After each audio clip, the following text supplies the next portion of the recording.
Hello children, I will start today's class with preparation and properties of alkyl and aryl halides. We are going to be taking some very simple examples and study some of the mechanisms associated with them. From alkenes, this is one method in which addition reaction takes place. We are aware of this. When you have an alkene, when you add HBr, it is now going to follow Markovnikov addition, and in that case your major product will be a Markovnikov product when mechanism would be approach of H plus. First will give you a carbocation which would be after approach of H plus. Approach of Br minus would be taking place next, and the product would be a major product which is the Markovnikov product.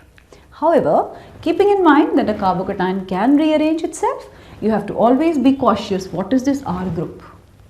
If it is going to help in some kind of a stability of the carbocation, we should be remembering hydride, methyl and phenyl shift.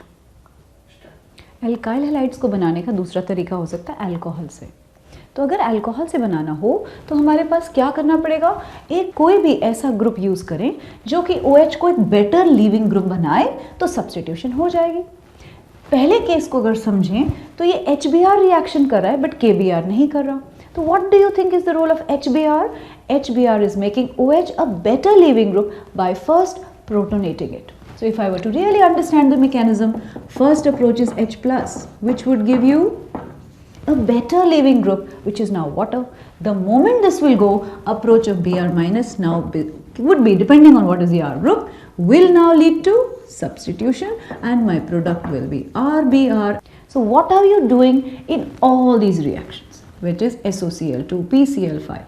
In all of these basically you are making the leaving group a little better so that substitution can take place. Let's focus on one reaction, which is from an alcohol I can convert a halide, but this is known as also a test. Lucas test में जब हम डाल रहे हैं anhydrous ZnCl2 और concentrated HCl, हम क्या कर रहे हैं? Other than HCl which was giving a proton, there is something else which is a better Lewis acid. तो हमने ZnCl2 एक Lewis acid डाला है. तो वो क्या करेगा? तो ZnCl2 जब आप डालेंगे फर्स्ट स्टेप में, वो एक Lewis acid electron deficient species है, आपके पास लोन पेयर है, तो ये होने वाला है you have generated a plus. मतलब क्या? एक अच्छा leaving group. When chloride ion is going to now approach R group, a good leaving group has been formed and the product would be an alkyl halide. So good leaving group बनाया है आपने ZnCl2 डाल के. तो इस test में आप इसे कैसे कह रहे हैं? टेस्ट क्यों है? क्योंकि ये डिस्टिंग्विश करता है 3 डिग्री, 2 डिग्री एंड 1 डिग्री अल्कोहल्स को.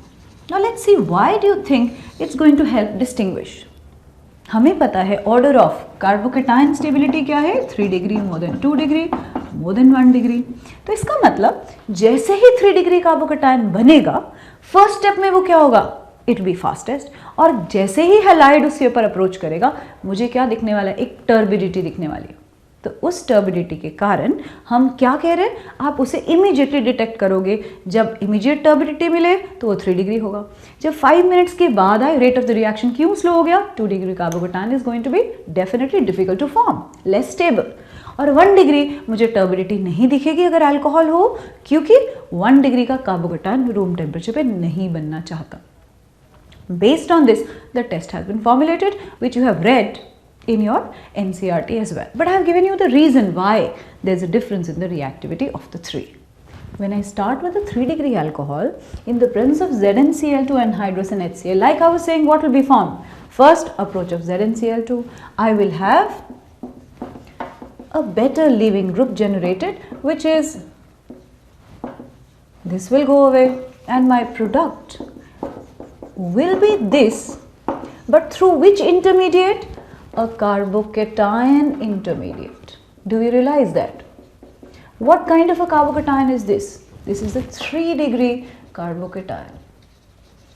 This 3 degree carbocation has been approached by Cl minus, and that is why the product and turbidity appears immediately, because this is fast. So I hope you are able to connect. In the second case, when you have a 2 degree alcohol, intermediate formed will be a 2 degree carbocation. Less stable, less inductive, less hyperconjugation, slower. Rate of formation of carbocation. Approach of HCl would give me the same turbidity, but it is going to be after 5 minutes. Slow. Why slow? 2 degree carbocation. And if the same reaction were to be repeated with a 1 degree alcohol, I don't find a turbidity because the carbocation 1 degree could not have been formed at room temperature.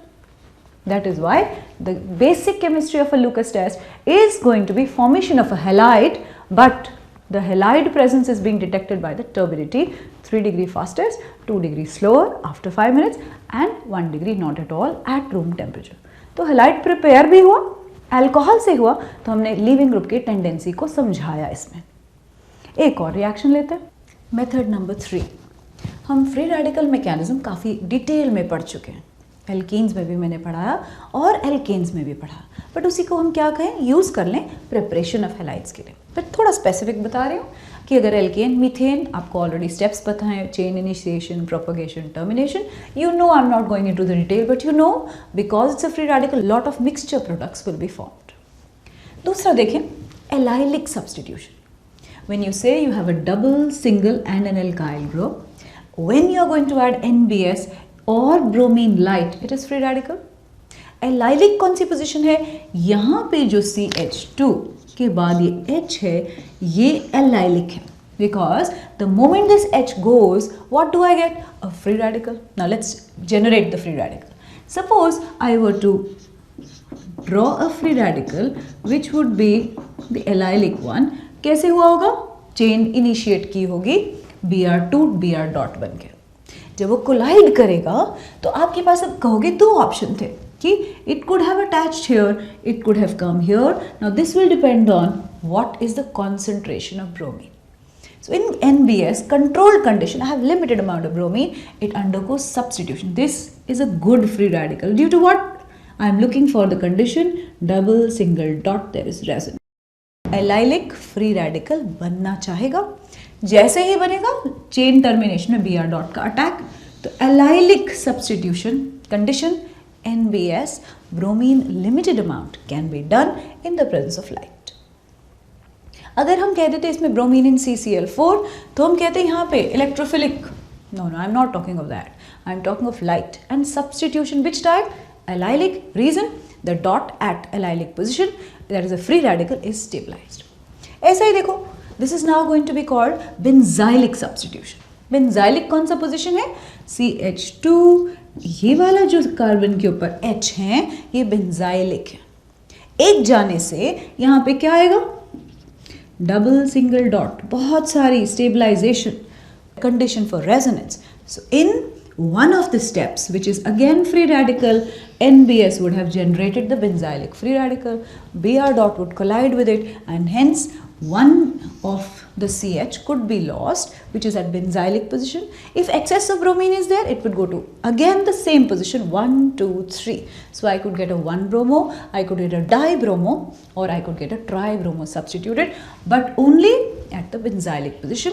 These CH phenylic bonds are held by an sp2 resonance stabilized ring.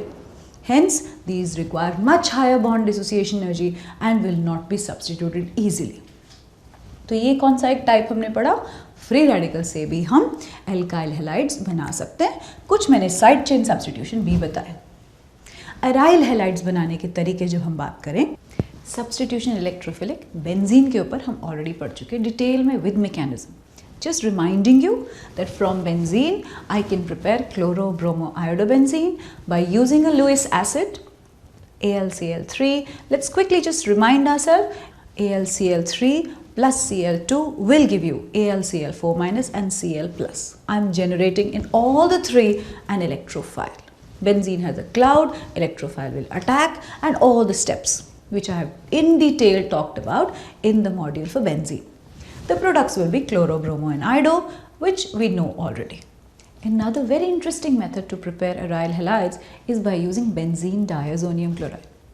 Now understand what the reagent is. When you look at this reagent, I must realize that N2 would like to go out as a very good leaving group.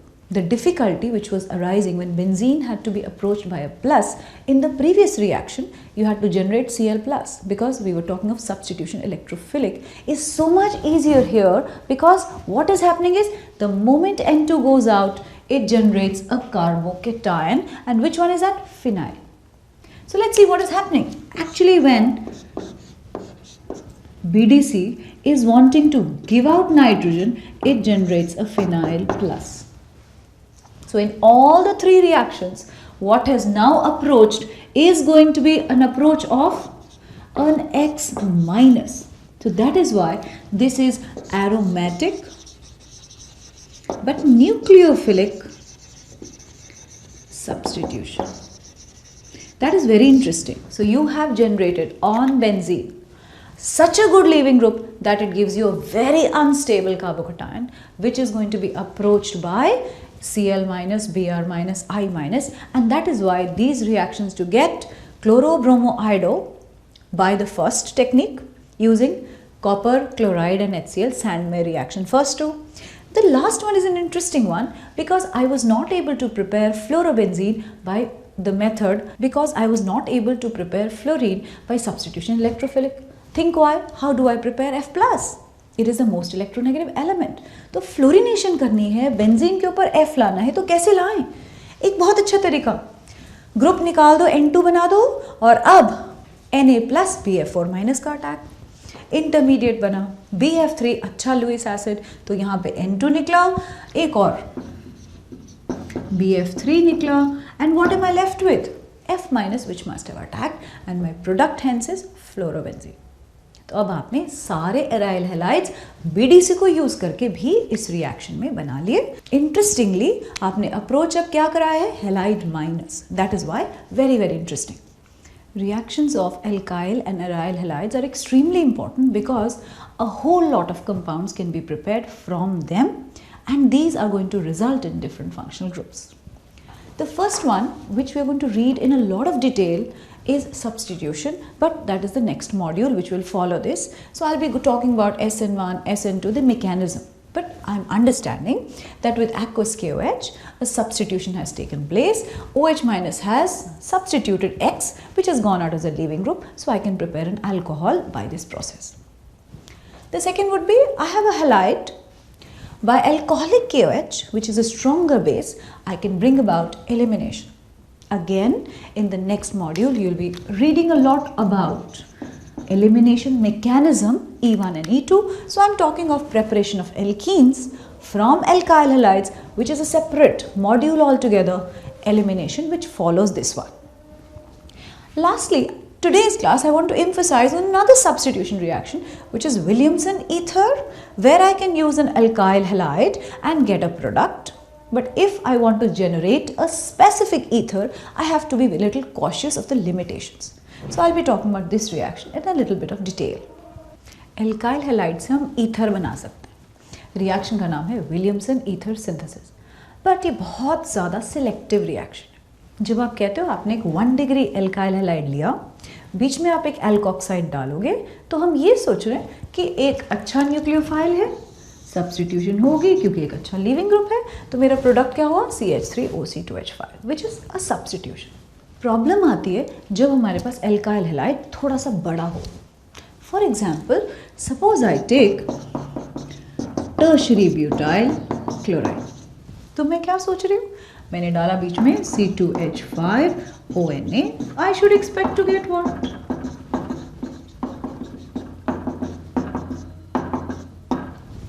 ये बना दो ether. This is where we are wrong.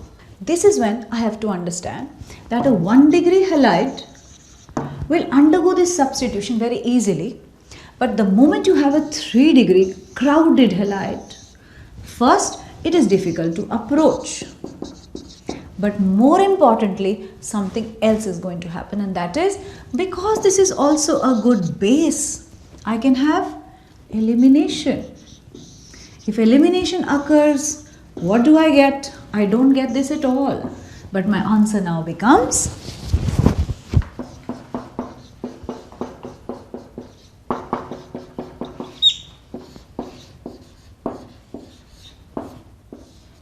I get only isobutene. Now can you tell me why? Because the order of elimination is 3 degree more than 2 degree more than 1 degree. So I should choose such a halide which is the smallest, has less crowding and is preferably 1 degree. But the moment you increase crowding on a 1 degree, it can again become difficult. So I have to be very selective about the halide which I choose. Aryl halide use करके भी मुझे ether बनाना है, क्या ये अच्छा तरीका है? तो I have to understand this is another limitation of Williamson ether, that if I choose an aryl halide I don't get this easily. This is phenetole. So problem कहाँ है? प्रॉब्लम है कि आपके पास, आई होप याद है, double single lone pair, resonance, double bond character, bond छोटा हो गया है. तो क्लोरोबेंजीन या एराइल हैलाइड्स में ये रिएक्शन मुश्किल है, सब्स्टिट्यूशन नहीं होगा, इसलिए ऐसे फिनेटॉल बनाना एक अच्छा पाथ नहीं है, not a good path.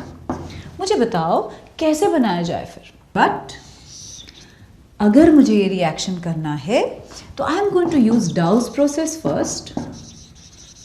What is that?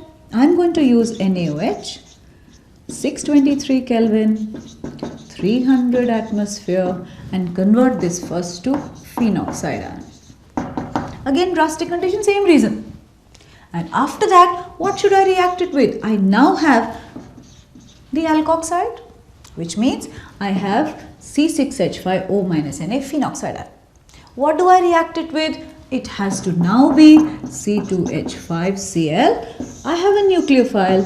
This is not crowded. There is no chance of elimination. My product now would be phenetol.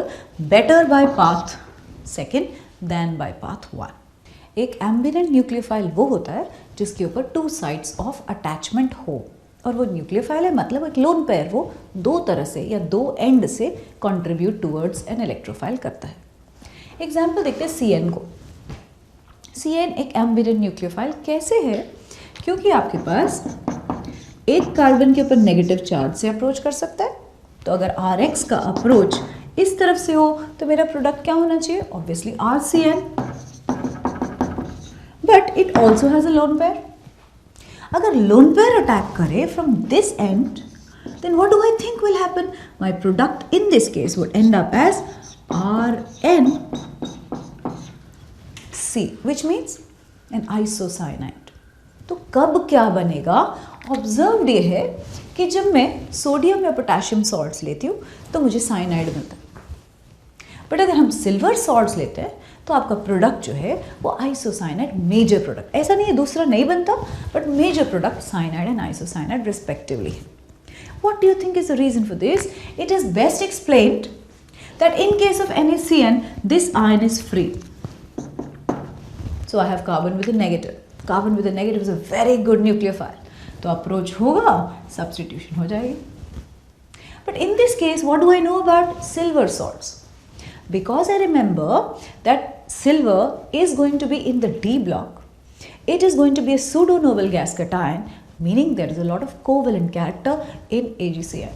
All silver compounds are covalent. So because of the covalent nature, I don't have cyanide ion.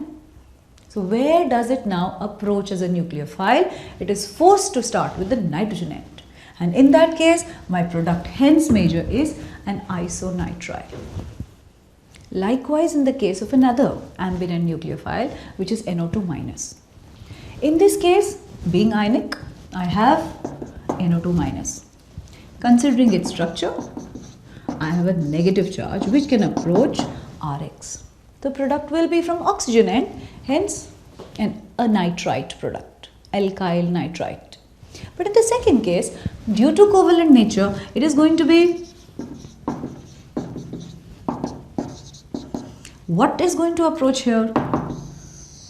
Now you will say, why nitrogen and not oxygen? Because out of the two, the less electronegative element is more nucleophilic. वो अपने electron ज़्यादा आराम से दे पाएगा, तो nitrogen के and से approach होगा और मेरा प्रोडक्ट इसलिए मेजर क्या? Nitro alkene. एल्काइल हैलाइड की सबसे इंटरेस्टिंग जो एप्लीकेशन है वो है प्रिपरेशन ऑफ RMGX. RMGX की हम वर्सिटिलिटी पढ़ चुके हैं। हमने R- एक स्ट्रॉन्गेस्ट न्यूक्लियोफाइल और एक स्ट्रॉन्गेस्ट बेस बनाना है, और अगर आप R- बनाते हो वो अल्काइल हैलाइड से शुरू करना पड़ेगा। तो RH alkyl halide plus magnesium dry ether solvent helps you to generate RMGX। जैसे ही RMGX बन गया, what have I got? I have generated a species which is extremely reactive. Once you have got this, with D2O it is going to give RD. With water alone it will give you alkane RH. With formaldehyde I can get a 1 degree alcohol, and so on. So the applications of RMGX are a lot, which we can study both as a base and also as a nucleophile, where R- is the reacting species. But कुछ limitation है RMGX की। हर एक alkyl halide हमें RMGX बनाने में help नहीं करता। Study करो, पहले वाला अगर मुझे कुछ ना पता हो और मैग्नीशियम एक्सेस है तो 2 MgBr लगा देंगे, बट ये गलत है। कभी भी आपके पास 1-2 पोजिशन पे ब्रोमाइड या क्लोराइड हो, so I am not going to get RMGX. Instead I will get an alkene by loss of MgBr2. Rule number 1, don't forget.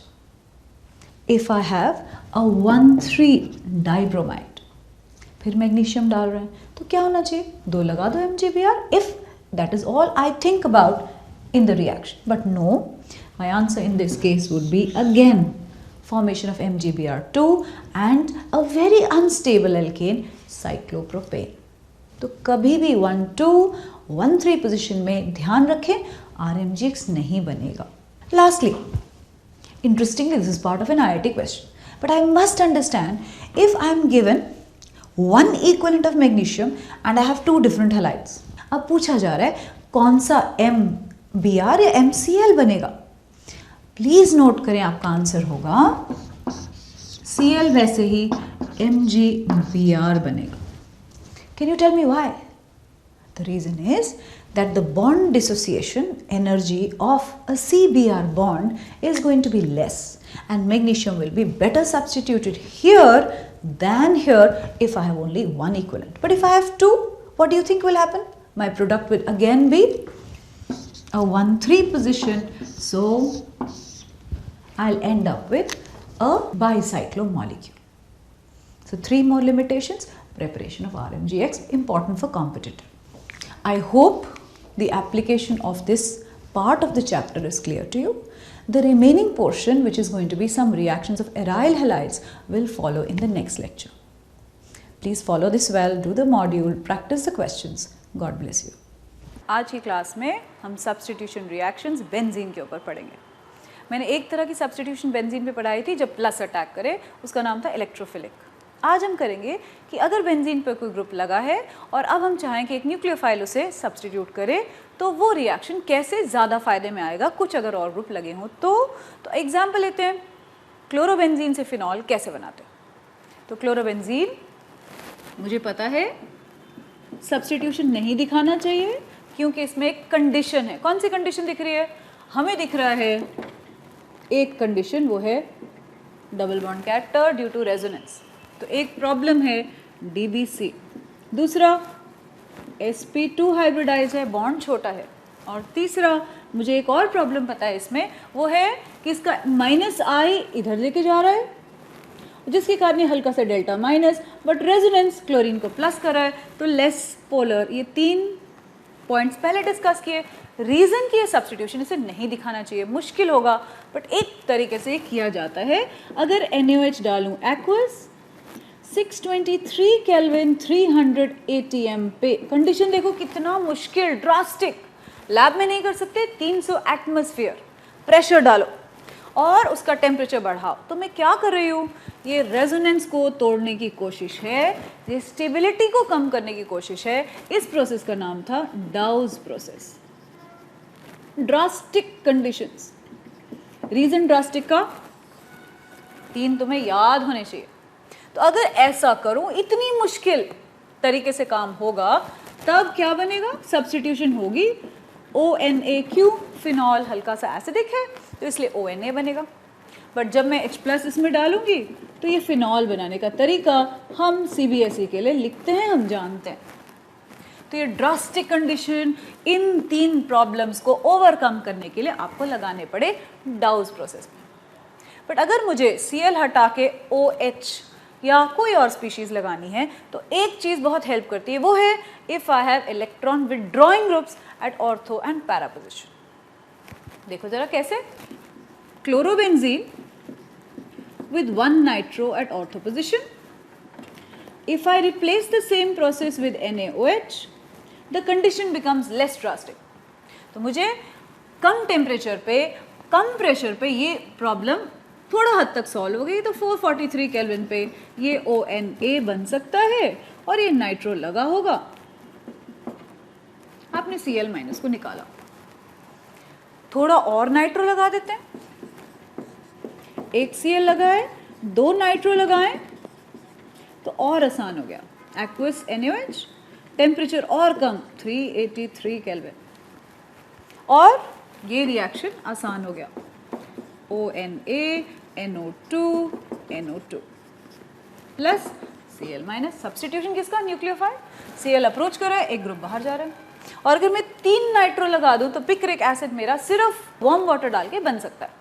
तो क्या होगा उसका रिएक्शन, वहीं लिखें। अगर मैं 3 नाइट्रो लगा देती हूँ तो रिएक्शन क्या बनता है, तो बनेगा 2,4,6 trinitrochlorobenzene, warm water, no NaOH also required. इतना वीक न्यूक्लियोफाइल भी ये काम सब्स्टिट्यूशन कर रहा है। मेरा प्रोडक्ट है पिक्रिक एसिड, बहुत अच्छा एसिड, 3 नाइट्रो ग्रुप लगाने के कारण एक येलो कलर का सॉलिड। तो पिक्रिक एसिड बना, वार्म वाटर से बना, substitution almost like alkyl halides, even better.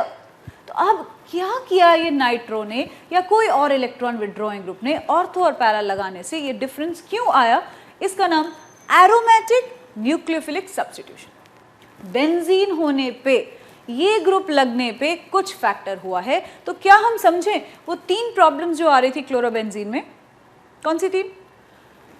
sp2 वो तो अभी भी है, डबल बॉन्ड कैरेक्टर अभी भी होना चाहिए, और तीसरा कौन सा था कि हमारे पास लेस पोलैरिटी। क्या किया है नाइट्रो ने कि अब हमारा आंसर जो है वो आसान और आसान और आसान होता जा रहा है। तो हमारे वो कंडीशन अब क्या है, देखें जरा, let's try and understand the problem how it has been overcome by adding nitro. तो स्ट्रक्चर देखते हैं। Nitro is a strong electron withdrawing group. तो जब आपने 1 नाइट्रो लगाया या आपने 2 नाइट्रो लगाए या आपने 3 नाइट्रो लगाए, विथड्रॉइंग ग्रुप है, रेजोनेंस में है, क्योंकि मैंने ऑर्थो और पैरा की बात की। तो क्या ये समझें कि एक Cl, एक नाइट्रो लिख रही हूँ सिर्फ समझाने के लिए, एक नाइट्रो और एक Cl, अगर OH- का अप्रोच देखें तो ये नाइट्रो इसको क्या कर रहा है। पहला स्टेप हम कहेंगे जैसे ये शिफ्ट हुआ, रेजोनेंस से इलेक्ट्रॉन विथड्रॉइंग ग्रुप है इसलिए, ये दूसरा शिफ्ट हुआ, ये तीसरा शिफ्ट होने पे यहाँ पे प्लस चार्ज बढ़ता है, तो पोलैरिटी नाइट्रो ने बढ़ाई इस CCl बॉन्ड में, जो प्लस अच्छा बन गया। प्लस अच्छा बनने से OH को एक जगह मिल रही है पहुँचने के लिए, इसलिए वो आया। तो point number 1, more polar bond. Next step क्या, जब ये अटैक हुआ तो इसके साथ बना क्या, आपने कहा कि इसका प्रोसेस में ये बना, एक Cl लगा, एक OH लगा, ये माइनस था, एक कार्बन आयन बना अटैक से OH- का। बट ये कार्बन आयन को नाइट्रो अगर मैंने लगाया है ऑर्थो या पैरा अबाउट दिस पोजीशन, जैसे मैंने इससे रखा, तो ये रेजोनेंस में आ जाएगा। मतलब ये कार्बन आयन को अगर विथड्रॉइंग ग्रुप लगाओगे तो बहुत ज़्यादा स्टेबिलिटी मिल रही है, तो ये वाला नेगेटिव डिस्पर्स हो रहा है। अब यही सोचते हैं, इस ही स्ट्रक्चर में मैंने नाइट्रो अगर इधर लगा दिया तो रेजोनेंस क्या, यहाँ से यहाँ तक तो आई गई है, रेजोनेंस अब यहाँ पे शिफ्ट हो जाए, यहाँ शिफ्ट हो जाए, नाइट्रो यहाँ पे भी पहुँच जाएगी। अगर मैंने यहाँ पे नाइट्रो लगाया है, पिक्रिक एसिड वाली बात करें, तो ये नेगेटिव, अब the moment this shifts here, this negative can shift here, it can move out, तो डिस्पर्स और ज़्यादा हो गया 3 नाइट्रो पे। तो हमारा रीज़न क्या होगा, ये रिंग नाइट्रो लगाने से एक्टिवेट हो गया है towards approach of a nucleophile. तो हम इसको कहते हैं एक्टिवेटेड न्यूक्लियोफिलिक सब्स्टिट्यूशन। नाइट्रो या CN विथड्रॉइंग ग्रुप कौन सी पोजीशन पे हो, ऑर्थो या पैरा, इसको लगाने से रेजोनेंस। और आपके मॉड्यूल में एक क्वेश्चन होगा इससे रिलेटेड जो हमें समझना है। ये अगर मैं कहूँ फ्लोरो हटा के या क्लोरो हटा के या ब्रोमो हटा के आयोडो लगाएं तो सबसे अच्छा विथड्रॉइंग ग्रुप का इफेक्ट किस पे होगा, हम कहेंगे आंसर जो होगा हमारा फ्लोरो पे best, followed by chloro, followed by bromo, followed by iodo. Reason क्या, फ्लोरो जो है विथड्रॉइंग है, इसका इफेक्ट सबसे ज़्यादा होगा। तो अगर यहाँ पे मैं फ्लोरोबेंजीन लेती तो मेरा ये आंसर ज़्यादा ही फैसिलिटेट होता रेट ऑफ द रिएक्शन के पॉइंट ऑफ व्यू से। अगर अब एक क्वेश्चन दूं, अब सोच के बताओगे मेरा आंसर क्या होना चाहिए। एक्टिवेटेड बेंजीन रिंग है, कौन सी पोजीशन पे एक्टिवेशन होना चाहिए, पॉइंट क्या रख रहे हैं, विथड्रॉइंग ग्रुप हो। जितने ज़्यादा विथड्रॉइंग उतनी एक्टिविटी ज़्यादा, जितना रेजोनेंस उतना ज़्यादा फायदा, और कार्बन आयन की स्टेबिलिटी बढ़ती है। ये मेरा आंसर होना चाहिए। तो एक क्वेश्चन करते हैं और then I move to another topic. आपका क्वेश्चन है कि what is the product A in this reaction. Approach किसका है, बेंजीन, एक एस उस पे लगा है ओ की बजाय, तो ये फिनॉक्साइड नहीं थायोफिनॉक्साइड है। अब ये बताओ नाइट्रो ग्रुप जो है फ्लोरो के किस पोजीशन पे लगाया है, क्या ये रेजोनेंस में है, नहीं। नाइट्रो यहाँ लगाने से ये मेटा पोजीशन होने के कारण रेजोनेंस में नहीं है, बट यहाँ पे क्योंकि मेटा है इस फ्लोराइड को निकलने का मतलब नहीं है। अब इधर चेक करें, आपके पास अगर ये बड़ा सा न्यूक्लियोफाइल S- अप्रोच करे, क्योंकि ये ब्रोमीन सामने है इसे पीछे से आना पड़ेगा। ये बेंजाइलिक ग्रुप है, बेंजाइलिक होने पे ये एक विथड्रॉइंग ग्रुप है, SN2 में फायदा होगा क्योंकि विथड्रॉइंग ग्रुप्स ट्रांजिशन स्टेट को हेल्प करते हैं। तो मेरा आंसर क्या होना चाहिए, मेरा आंसर होना चाहिए CH3, वैसे ही लगाते हैं।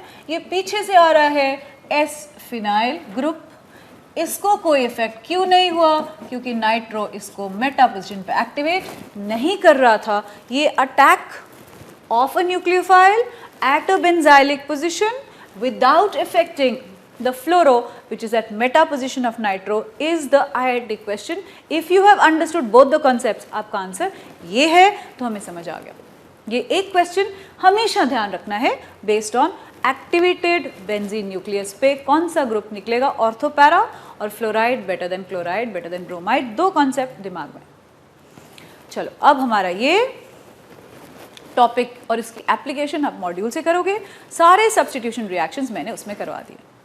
मैं आज की क्लास में नेक्स्ट एक टॉपिक पे चल रही हूँ और वो है एलिमिनेशन।